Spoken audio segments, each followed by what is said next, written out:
From New York to our TV and radio audiences worldwide, welcome to Balance of Power, where the world of politics meets the world of business. I'm David Weston. We start, as always, with the markets. We go to Abigail Doolittle, picking up from where they left off yesterday, Abigail, I dare say. And I guess my real question to you is, how much of this is U.S.-China relations?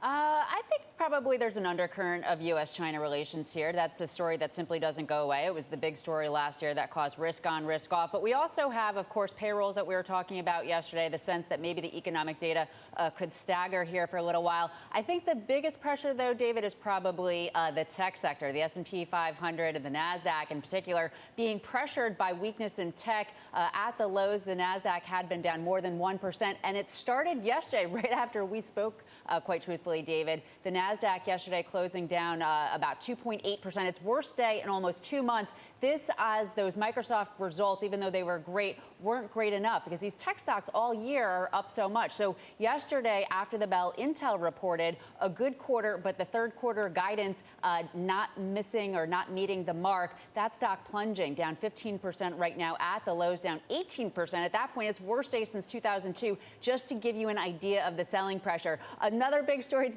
David, we, of course, this week have been talking about silver. The spotlight, though, today, gold crossing above $1,900 per troy ounce earlier, up for a sixth day. That haven asset, also you could say a derivative of Fed liquidity on the other side. But painting the risk-off picture for all of this, we have the yen up for a second day. In fact, that dollar-yen down about 1% right now. That tells you that investors are going into that yen, which is a true haven currency. So lots of different pressures creating this risk-off picture, David. But Abigail, it's not just the dollar-yen, right? The U.S. dollar is down overall. It's really weakening. I think it's the weakest it's been in some time. Isn't that right? Yes, it is fairly weak. It's actually been down over the last 6 days, down 5 of those days, and the one up day was up ever so slightly. From a technical perspective, it's been breaking down to some extent, too. A weak dollar is what happens when the Fed pumps a lot of liquidity, easy money, printing bonds, printing money into the system. So the fact that you have the dollar weak could suggest that some traders, though, at some point may not like that in a way, because if you have a strong U.S. economy and a strong U.S., the dollar should be strong. So you have a real tension there. However, a weak dollar does help commodities, and it has been helping stocks for the most part up until just recently, David. Okay, thank you so much, Abigail Doolittle, for that report on the markets. In the meantime, we're watching President Trump as he continues to make, I must say, a pivot on his position with respect to the coronavirus. Yesterday, he announced that, after all, he is not going to give a live speech in Jacksonville at that convention that was so important to him. We'll do a convention speech in a different form, but we won't do a big, crowded convention per se. It's just not the right time for that. I care deeply about the people of Florida and everywhere else, frankly, in this country and even in the world, who would be coming into the state, and I don't want to do anything to upset it. That was President Trump speaking yesterday. We welcome now Jeanne Zaino. She's our Bloomberg political contributor and also a professor of political science over at Iona College. So, Jeanne, welcome back. Great to have you. This is a big move for the president, isn't it? Because he had really fought for this. Remember, he decided to actually go to Florida because he wanted to have a big convention, and now he's giving up on it altogether. What's going on? Yeah, I mean, I think the writing was just on the wall, and his aides had convinced him. You had apprehensive donors. They were worried. They weren't giving money. You had members of the GOP from Congress, particularly senators, who said they wouldn't show up, that it was unsafe. So they were going to have trouble getting guests to come. Then you had talk of social distancing, wearing masks, and, of course, the president and his team didn't want a repeat of what they saw in Tulsa. I think all of those things combined, of course, the pandemic numbers in Florida having increased in the last several weeks. I think the writing was on the wall that the president had to make this move, which, of course, is something he had resisted. I mean, you just mentioned he fought the governor of North Carolina on trying to do this in North Carolina in a way that was socially distanced and safe. He moved it to Jacksonville, and then yesterday he was forced to reverse course. So it was the right move, but I think for the president it's particularly devastating because they wanted to use this to sort of turn this campaign around, and now he's really struggling to figure how to do that, drowning as he is under these really devastating poll numbers out of Florida and elsewhere. Well, let's talk about exactly that. Quinnipiac poll has him well behind now of former Vice President Joe Biden. And it's not just in Florida that he's behind by quite a bit, but also in several of the border states. He's even behind within the margin of error in Texas, according to some polls. Yeah, that was really shocking. So the Quinnipiac poll, as you mentioned, had him down 13 points by Biden, and even if that's a little bit of an overestimation, there's really no way for the president to win this election if he loses Florida, particularly if it's in, 8, 9, or upwards of that percentage. And then you move to a state like Pennsylvania, you have Biden up 11, Minnesota 13, Michigan 9. These are all devastating numbers for Trump. And then, of course, you mentioned, I think the big stunner here was Texas, where, of course, it's within the margin of error, but the Quinnipiac poll had Biden up 1%. Again, the president may hold that off, but if you imagine now that their team has to fight to keep a place like Texas, they're simply not going to have what it takes to sort of do what they wanted to do, which was bring along maybe a state like Minnesota or New Mexico. Those are long gone. He's now fighting for states like Texas. And that is really going to be tough for the president to pull this through if that's what this has come down to. And so, of course, they are really looking for a time and a place to turn this thing around. But with his big rallies off the table, he's back to these pandemic, sort of daily briefings, and they're putting out ads, but they're really struggling to figure out how to get momentum on this thing. So we've still got a ways to go to the election. A lot can change. And also, you don't want to count out President Trump no matter what. He's shown us that time and time again. But play it from his point of view. What can he do? We're actually watching, it seems like a meltdown on the Republican side just to get a proposal forward on stimulus. Forget about agreement with Democrats. They can't even get their act together for a proposal. How is that going to reflect on President Trump? Yeah, absolutely. You're right. You can't count him out. We're only in July. That said, early voting starts in about 5 to 6 weeks. So it's becoming the time now where these numbers will start to dig in. And as you mentioned, we had unemployment up. We heard that yesterday. We now have millions of people, in fact, facing evictions across the country if the Republicans can't get their act together and pass some kind of relief for people. So these are things that the president's really going to have to push for. And, of course, this is all happening at a time when you have places like the Cook Political Report, normally really conservative in their forecasting, saying that Republicans are now in serious danger of losing the Senate. They're going to lose more numbers in the House. If these polls hold up by November, they could lose the White House. And now it looks like they could lose the Senate. So these are numbers that are really devastating for Republicans who are struggling to figure out a way to turn this ship around. But in many of these states, whether it's Colorado, Arizona, Maine, these senators look like they are not going to be able to hold these seats. So this is now what was a good map for Republicans has become really, really frustrating for them. Okay, Jeanne, so give them a little help. If they came to you and said, okay, what do we do to turn this around? What are the possibilities for President Trump? Because as we say, you can't count him out. You got to assume he's going to come back. How's he going to do that? I think what he has to do is he must immediately make a deal to figure out how to help people who are facing eviction, how to help people who are still struggling and will continue to struggle as a result of the pandemic with unemployment. He's got to focus like a laser beam on the economy. That's what he has to do. But what is he doing? We saw him out yesterday with this tweet about suburban housewives. He should not be saying that in 2020. And the way that Biden is going to destroy their neighborhoods, that's not the direction to go in. He's got to focus on the economy. That's where he still wins.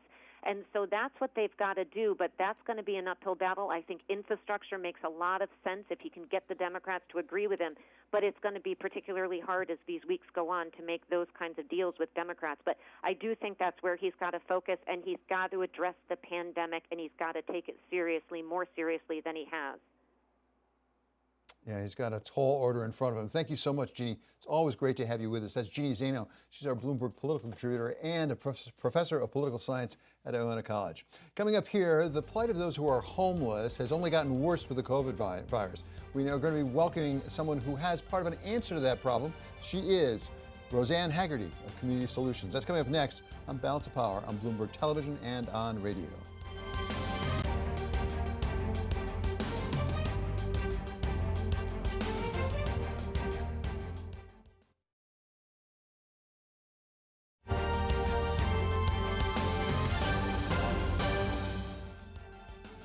This is Balance of Power on Bloomberg Television and Radio. I'm David Weston. It is time now for First Word News.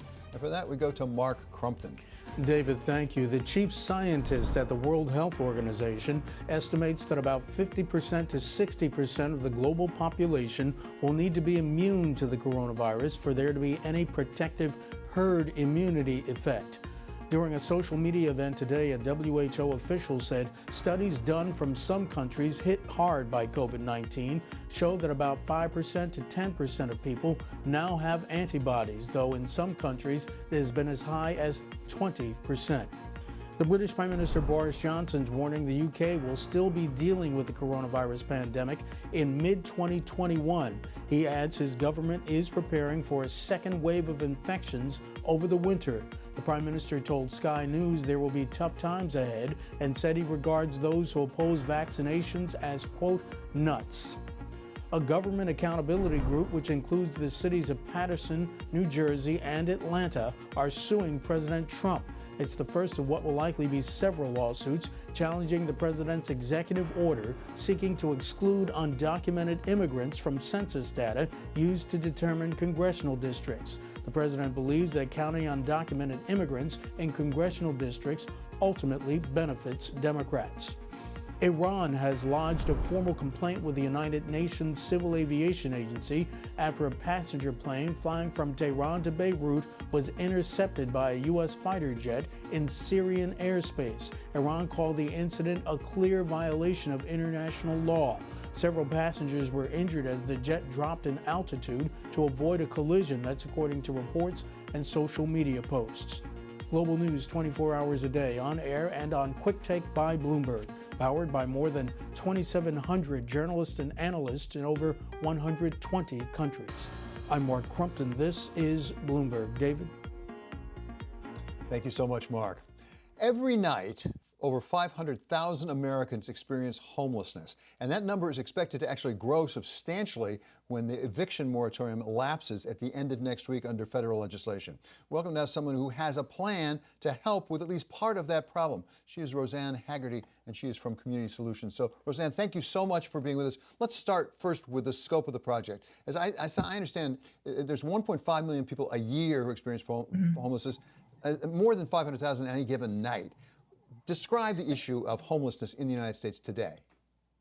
That's correct, David. Over the course of a year, 1.5 million men, women, and children, sadly and disproportionately men and women and children of color, Black Americans and Native Americans, are experiencing this problem. And that was prior to COVID-19. The situation certainly hasn't gotten any better. I think everyone now appreciates something that's been true all along, the public health emergency that is homelessness, and especially the necessity of having safe accommodation to both protect oneself and protect communities from the spread of the virus. But in addition, we see new research from Columbia University economists showing that there's a likely increase of upwards of 40% in homelessness as the result of the economic crisis. And we're speaking as eviction moratoria are being lifted all over the country, and as the enhanced unemployment benefits are coming to an end. So not only is the existing reality shameful and correctable and solvable, but without really federal level action, we're looking at a wave of new homelessness and enormous avoidable suffering for many people. So, Rosanne, explain how your approach might help with that problem, Community Solutions. Well, our work, David, involves taking a systemic approach to the problem. We work with now 81 cities and counties across the country who have now over a dozen have ended chronic or veteran homelessness. More than 40 are seeing steady reductions. And essentially, we have adapted a public health approach and adapted ways of solving complex problems from other industries. And this voluntary movement of communities involves basically doing 5 things differently. One is having a clear, shared, measurable population level goal across the community. We've seen that it's everybody's business to end homelessness, and that kind of rigorous collaboration and clarity about everything adding up to a full solution is essential. Second, communities have to organize themselves in essentially a command center-like structure where everyone with the critical resources, information, and rules are sitting around the same table. going person by person through what has to happen here. Like, for example, in Jacksonville, Florida, this week, they'll be doing that to just keep lowering the number of veterans experiencing homelessness, taking everyone one by one and what is going to be necessary to get them out of homelessness. And that's the kind of work that's going on in all of these communities. 3 is knowing by name and in real time who is experiencing homelessness. So it's a very data-driven process and very much about seeing what's working, using data not only to see that everyone's getting what they need, but to spot and fix log jams in the system and where things are going off the rails. And also using that data to drive decisions around spending, around what housing investments are needed, what other kinds of supports will create the best benefit for everyone in the community and leverage resources most powerfully. So those are the kind of elements that make up this powerful solution. And we see enormous evidence that this is the way forward. Rosanne, one might think that the answer to homelessness is in the name, which is it's homeless, then give them a home and it's fixed. But is that enough? Do we need to understand why they're homeless? I know there was a HUD study done back in 2015 that said a substantial portion of the people who are experiencing homelessness have either severe or significant mental health problems. Well, one of the things that communities have realized that are part of this movement, and it's very much the communities doing this work and this learning network together and sort of, just frankly bringing this data-driven discipline to the problem, is that housing alone and the particular personal challenges that individuals face are not the biggest barriers to solving this problem. It's the lack of a coordinated, accountable system. We are inclined to think that analogies from the world of global health help to illustrate this, David. For instance, the world had a smallpox vaccine for 150 years, but still had smallpox. It wasn't until there was a delivery system that was very precision-based, very much about who is exposed and how do you get the vaccine to the right person at the right time in the right place. It's the combination of having the solution, housing, and appropriate mental health or other treatments, and a delivery mechanism that can account for everyone across a community. And what's exciting is that we now see that communities have figured this out, are actually reducing and ending homelessness for veterans, for those who are chronically homeless, meaning homeless for a year or more and with a disability, and beginning to expand that systems-based work to other populations. So Rosanne, I don't want to let you go without talking about the Macarthur competition that you're involved in. Macarthur Foundation a few years ago decided they would have a competition, as it were, to give $100 million to an initiative that they think could really be transformative over the longer term. You are one of the finalists for that. Give us a sense of that competition and where you are in the process. Well, we are honored and excited by that news this week that we're, along with 5 other organizations that are doing amazing and vital work, being considered for this $100 million grant, which Macarthur, for the second time, is going to make to a bold solution to a major social problem. And we're, regardless of what happens, David, we are just enormously excited that through this rigorous review process that's gone on for the last year, that the Macarthur Foundation has really validated our approach and our evidence that this is a solvable problem. It requires a different way of thinking and a different way of working, but frankly, that's the way most complex problems get solved. And it's actually very helpful to have this issue elevated right now when the country is facing such a calamity, and we are hoping that our federal leaders will pull it together. There is Congress passed the HEROES Act in May. We're waiting for the Senate to come forward with something that will match the enormity of the risk that vulnerable Americans are facing. We hope that this HEROES Act will actually become part of what the White House signs off on as the next stimulus bill.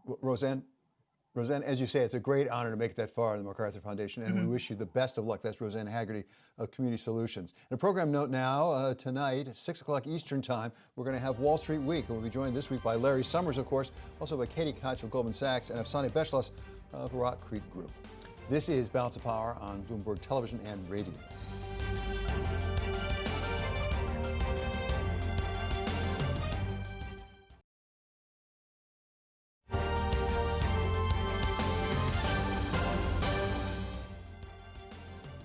This is Balance of Power on Bloomberg Television and Radio. I'm David Weston. It's time now for Stock of the Hour, and today's is Intel. It is really getting hit hard today after it announced its third quarter order and suggested it might go out of the business of manufacturing as opposed to designing chips.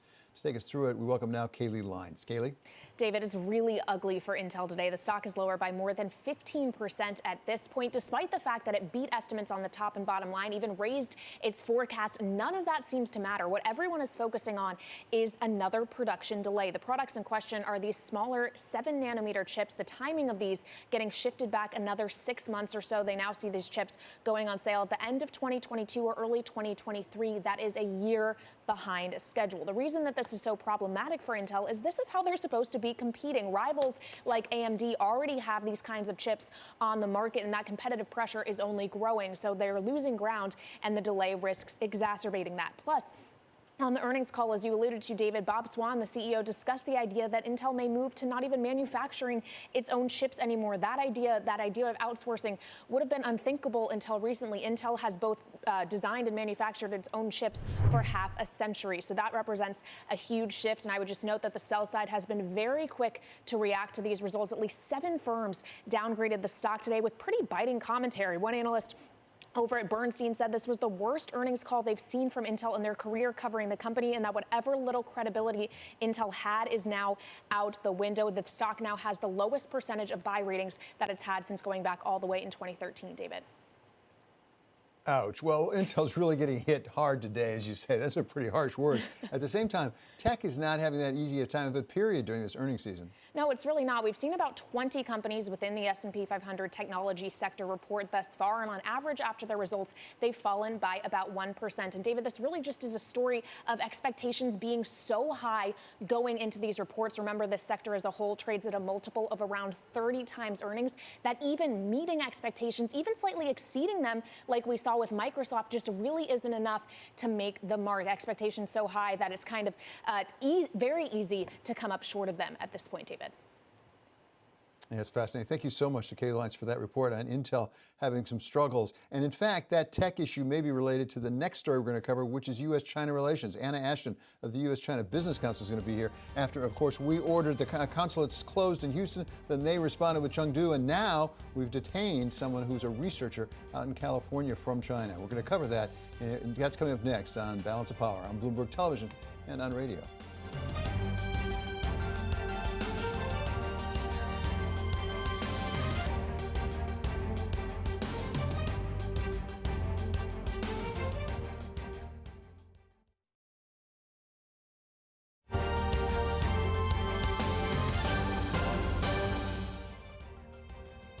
This is Balance of Power on Bloomberg Television and Radio. I'm David Weston. It is time now for Bloomberg First Word News. And for that, we turn to Mark Crumpton.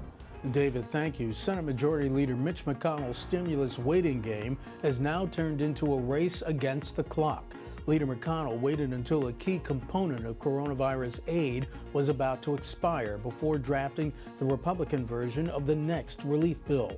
The result, Leader McConnell is struggling to unite Republicans behind a $1 trillion plan. And it's just days before the $600 a week federal unemployment insurance expires. Russia has threatened to retaliate for the U.S. closing its consulate in Houston. And now it has. The U.S. has been told to shut its consulate in the southwestern city of Chengdu. It's a key U.S. listening post for developments in Tibet. Beijing says the move is a legitimate and necessary response to U.S. actions. And my apologies, that should be China has threatened to retaliate. The coronavirus numbers in Florida continue to climb. The state says cases climbed 3.2% today for a total of more than 402,000 confirmed infections. Deaths rose 2.4%, and the number of people hospitalized for COVID-19 reached a record.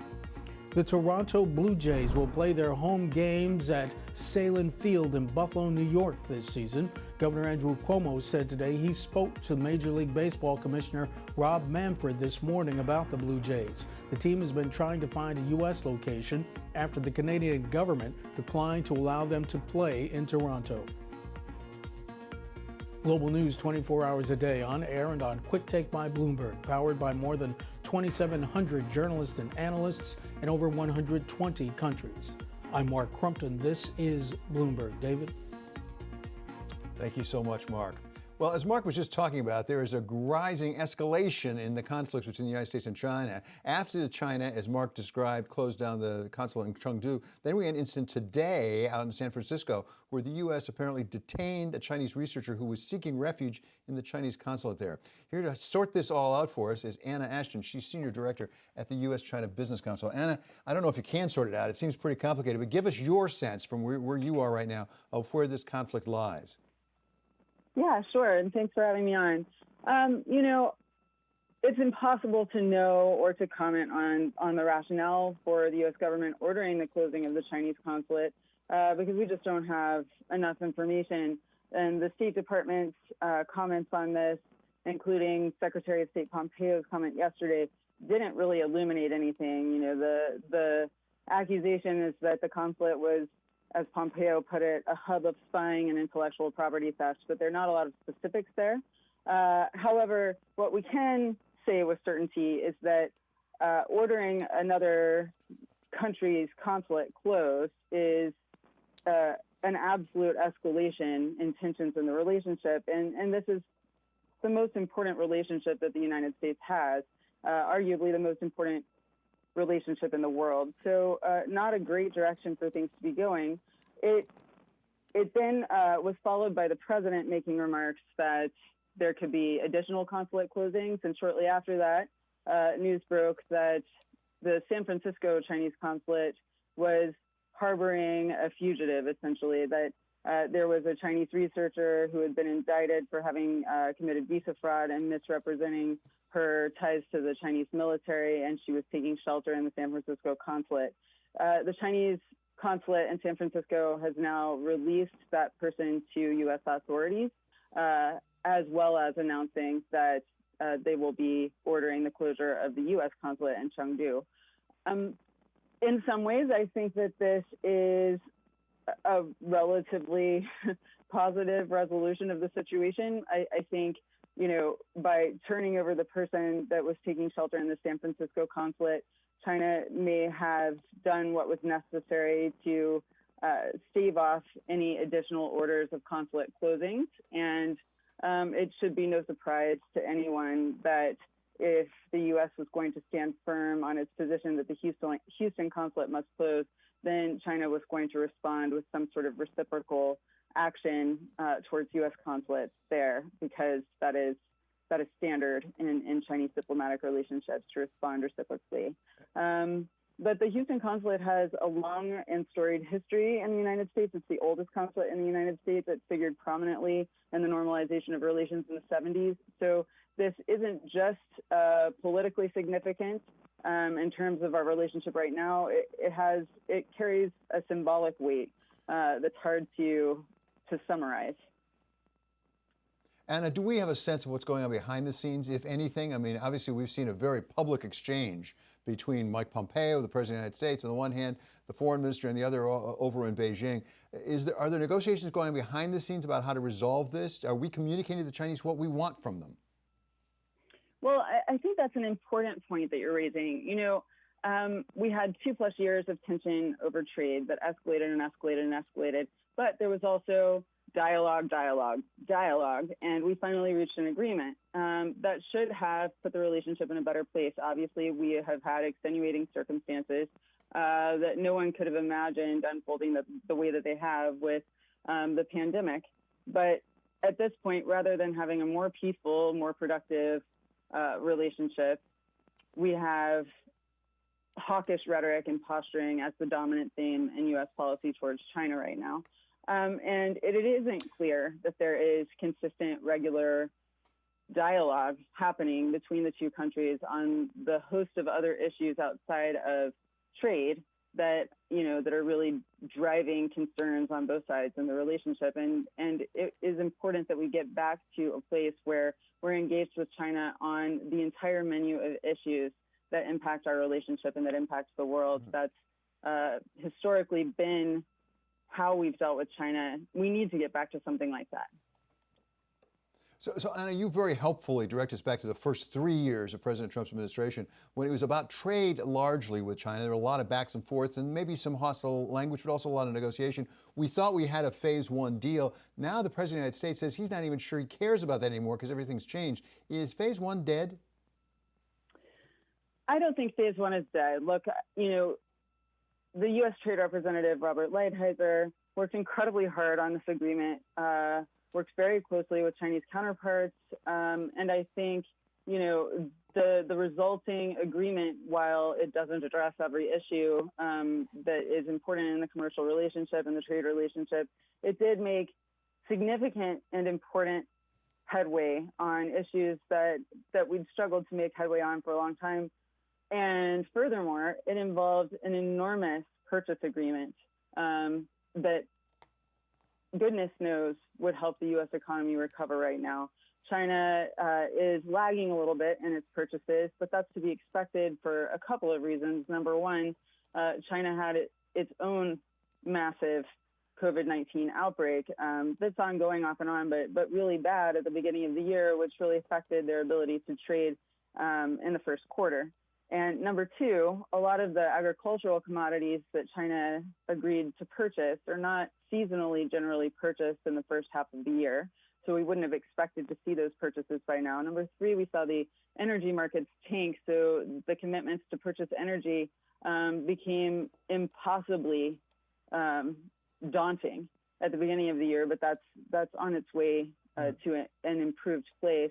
And we've heard consistently from U.S. Trade Representative Lighthizer, from USTR's other officials that, the Chinese continue to make a good faith effort to carry out their commitments in this agreement, and that USTR believes that the agreement is coming along, that phase one is being implemented. So no, I don't think it's dead, but, the president acting as if it is something that he's willing to cast aside is terribly concerning, not just for U.S. businesses, but for U.S. workers and consumers. And, the last thing Americans need right now is for us to end up in a situation where we resume trade tensions as we had before with escalating tariffs, and we go back to that list 4, which was staved off by this agreement, but would have come into effect in December of last year, which is all consumer goods.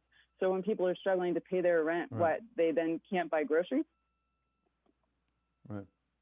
Okay, Hannah, it's really helpful to have you with us always, really putting some light on this U.S.-China trade relationship, which is so complicated. That's Anna Ashton. She's a senior director at the U.S.-China Chamber of Commerce. Coming up, we're going to stay on the subject of China, and specifically, as there's an increased conflict between the two countries, we start to think about the possibility of a tech Cold War.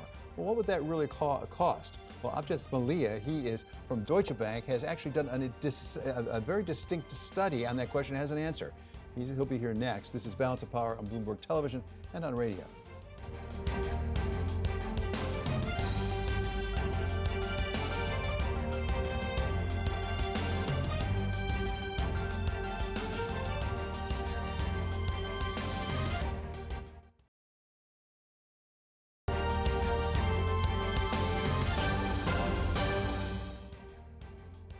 This is Balance of Power on Bloomberg Television and Radio. I'm David Weston. Given the escalating tensions between the United States and China, there's more and more talk about a possible Cold War with China, particularly when it comes to technology. The question is, what would that really cost? Well, Apjit Walia, he is global head of technology strategy at Deutsche Bank, has really done a detailed study, really taking it apart and doing a model, and he has an answer to the question of what it would cost us. We welcome Apjit now to Bloomberg. So Apjit, thanks for being here. First of all, give us the answer. Over 5 years, how much would it cost? Good to be here. So we looked at the overall TMT sector globally and said if there was a complete decoupling between U.S. and China, and you have offline with demand, supply chain, and divergent tech standards, what would the cost be? And we talked to supply chain expert, tech managements, and the number comes to a staggering $3.5 trillion. And I'll break it down. There's basically three segments to it. The first is Chinese organic end demand, where China buys globally in TMT, and it comes to approximately $400 billion per year. The second is the most important one is the supply chain, which China has taken 40 years to build their cluster of networks, which package a lot of things for tech and re-export it out. And if things get to a decoupling, that network then has to be reestablished other parts of the world, potentially parts of Asia, parts of Central America, and the US. And the cost to transfer that would cost about $1 trillion over the next 5 years. It would take, some experts believe, 10 years, but 5 to 10 years would be the ballpark time for it to move. And the last is something we call the tech wall, which essentially, if things get very tense, you will have rivaling standards globally, where the Chinese will have their own standards, whether it's in 5G, whether it's in PCs and handsets, and the West would have their own standards. And to be able to comply to those, there will be a lot of non-aligned countries which would expect companies to have 2 sets of standards if they want to operate there. And the cost to that, to the sector, would be 2 to 3%. And if you add the 3 together, over a period of 5 years, we come to $3.5 trillion cost from a complete decoupling. So, Apjit, business people are notorious for being flexible and being able to redesign, at least given some time. Are there substitutes? Are there substitutes for our selling technology into other countries, China selling into other countries, are finding other supply chains that we could substitute for China? Yes, that's exactly what's going to happen. But there's already talk about it. You know, you look at countries with the Philippines, Vietnam, India, Malaysia, and potentially some kind of in Central America, and even in the US, there is talk about transferring some of the supply chain out. But this takes time. You know, you took 40 years to build this relationship. You can't switch one day, switch it off. It will take 5 to 10 years to transfer that. And that's the substitutes we're talking about. The issue is a lot of those countries don't have this cluster of network. The most important thing for tech, packaging, or for a supply chain is a cluster of network which is together. So you have moving parts, and to build those networks will take time. So, you know, we're looking at 5 years before things start to really move. Apjit, as you know so well, this is your area. When you talk about tech, it encompasses a lot of different things. What parts of tech would be particularly hard hit? Which ones would be somewhat less hard hit? That's exactly what we looked at in the second part of the report, where we looked at, you know, we created a DB Tech Core Index, which measured the intensity of the core over the last 5 years. And to test it, we ran it with the different sectors within global TMT, whether semiconductors, hardware, software, IT services, and to see what has high exposure to China from a sales perspective and how the stocks have reacted over the last 5 years. And it's interesting, the market's been fairly efficient from an intersector perspective. Sectors with high exposure to China, whether it's hardware, telecom equipment, have underperformed during times of rising tension, and those ones will be the ones hurt most because they lose Chinese demand or their supply chains clog up. The one sector which we feel has fundamentally a big exposure to China, the one place China actually had a deficit, and I think it's one of the biggest bone of contention of this tech core war and the core war itself, is semiconductors. And fascinatingly, the stock performance has been, in our view, fairly inconsistent to the fundamentals, because semiconductors have high exposure to China from both demand and supply. But when tensions are rising over the last 5 years, the sectors actually outperform. And that's something to question and ponder going forward. Well, exactly, and that's one of the things that jumps out in your report is semiconductors really are almost a sport, if I can call it that. Do we know why? Yeah, so the way semis work is liquidity is the driver, and I think you can take them as a poster child for this post-COVID tech rally. The tech rally, we talk about FANGs, but semis, the deep cyclicals, which drive everything within tech, and they've had a very strong run, for the last few years based on liquidity. And again, post-COVID, based on central bank support, the liquidity came in, finds its home in tech, finds its home in semis, and it's ignoring the tail risk. And for us, the question is the market's looking at 2 different things today. Looking at one, which is liquidity from central banks, the other is this tail risk of US-China. And it's obviously still believing the liquidity will be bigger, stronger enough to offset any disruptions in the US-China relationship. But as we've seen the last 5 years, you have these periods where the market rallies for 9 months and within 1 week unwinds the whole rally when the tail risk comes front and center. And that's what we're trying to put light on, that is this tail risk bigger than people are discounting, and to pay attention to that. Yeah. Just when we talk about a Cold War, the last time we had a Cold War was the United States against the Soviet Union. And you in your study actually took a look at what happened to government spending from that. Give us that analogy to the present day. What would happen if we followed that sort of course? Yeah, so every action has an equal opposite reaction, and that's one positive from this very large negative offset is when you had the Cold War in the 50s, and you can look at points of time like Sputnik, you had a major flip in government R&D. The U.S. R&D and government spending went up 2 times, more than 2 times the next 10 years, obviously space and defense. And is COVID one of those moments where the tech sector globally, whether it's in the US and Europe, hasn't had much government support. It's been primarily a corporate-driven, corporates dominated.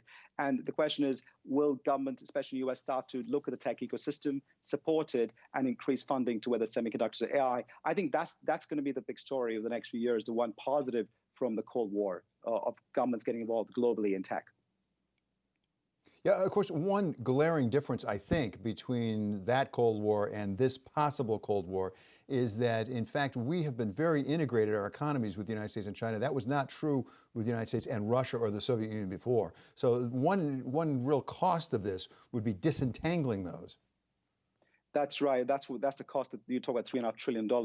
We're looking at two very unprecedented factors. One is global liquidity, which has been there for the last 10 years. Which is driving these asset markets, and the other is an unprecedented Cold War without the kind of, we can't go back and say what really happened in the last one because the two blocks were so divided, you don't have the pain. This time around, the entanglement is so significant. To disentangle that would be very painful. Yeah, and just to be absolutely clear, you're not predicting that it's going to happen, and the Cold War you posit is really a total disentangling of the two. It's sort of the extreme case, right? It's really taking a look at what would happen if that did happen. Yes, our report is to essentially put a mirror to the reality that this is a Cold War tail risk. And I'm not going to sit there trying to predict the path dependency or what happens with the U.S. elections and the policies. Those are very, very complicated, decision trees and how they play out. But one thing is true, this is a structural issue. It's not going away. The disconnect with the two, U.S. and China, especially semiconductors and AI, is not going away anytime soon. Okay, Apjit, really appreciate you being with us. And again, I want to commend this study to anybody who's interested in this subject. It's called the $3.5 trillion Tech Cold War Fallout. It's from Deutsche Bank, and it's presented by Apjit Walia. Thank you very much, Apjit. Coming up, we're going to have Wall Street Week coming back tonight at 6 o'clock Eastern Time. We're going to be joined by Larry Summers, as well as Afsane Beschloss of Rock Creek Group and Katie Koch of Goldman Sachs. This is Balance of Power on Bloomberg Television and on radio.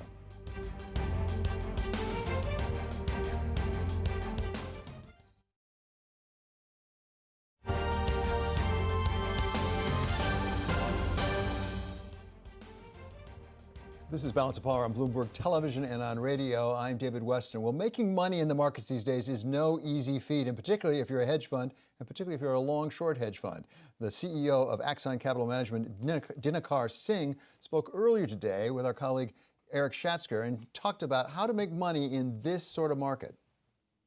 We've owned them before, and the reason still holds. So are they better or worse positioned?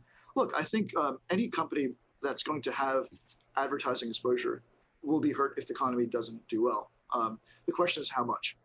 For us, what we like about those two were that as an investor who cares about spreadsheets rather than just sound bites, it actually is something that we can actually go and gravitate towards and have conviction, right? I mean, in a volatile environment, most of all, has said, know yourself and make sure you're doing things where you can hold your conviction and you're not going to get scared at the worst moment.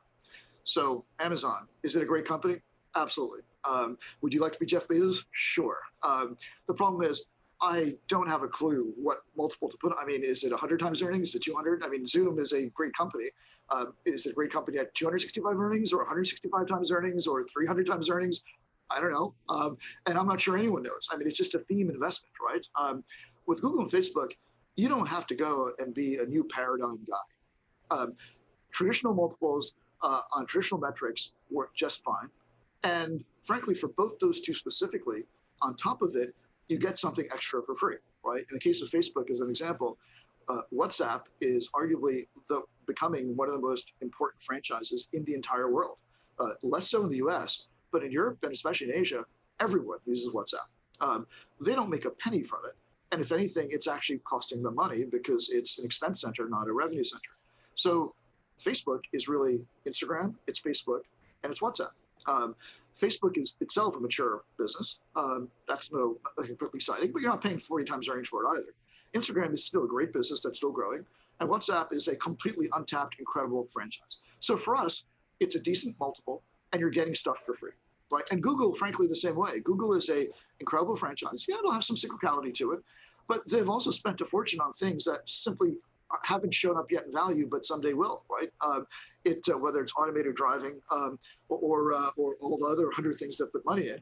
And so, look, I think here, if there's any one company where I have high confidence that they are going to have their fingers in all the important pies down the road, to me, Google is as good an example as anyone. And so to us, it was a combination of great franchises, great price for the investment, right? Because ultimately, agreeing with someone that something is a great company, but having the price be crazy doesn't really get you very far, right? You need some bargain. And so for us, these are the only two of the big stocks that we really felt fit that. Microsoft, I wouldn't really have a quarrel with. With things like Amazon, you start getting in territory where I think it's a theme. And I think it's a great theme, but I don't know how to go and value it. That was the CEO of Axon Capital Management. He is Dinakar Singh, speaking earlier with Eric Schatzker. Coming up on the second hour of Balance of Power, we're going to talk with Don Beyer, the congressman from Virginia, about his bill to require federal agents to identify themselves if they're going to be policing on U.S. streets. We're also going to talk with the Texas Attorney General. He is Ken Paxton, and he's now become one of the co-chairs of Lawyers for Trump. We're going to talk about his lawsuits in support of President Trump. This is Balance of Power on Bloomberg Television and on radio.